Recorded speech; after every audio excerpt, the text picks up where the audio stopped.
You are not a victim to your current circumstance. What I mean by that is so many of us get faced with challenges on a regular basis, and we feel like we just have to fall underneath what's happening, whether it's a business decision, whether it's a financial challenge. But I love the story of Hezekiah, where a massive army was coming up against him. And he said, he went to Isaiah and said, God, what's the word of the Lord over this situation? I want to encourage you, get the narrative of God over your current situation.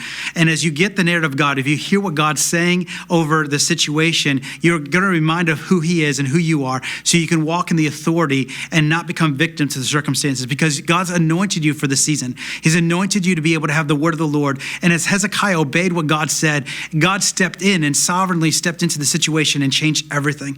And I really felt to encourage you today that some of you are feeling the weight of the circumstances you're facing. And God's saying, I want you to remind you of who you are, and I want you to get my narrative over the situation. And as you do that, you're going to get a reminder of who you are, who he is, so you know how to navigate this season, and you're going to see God step in and bring victory in your situation.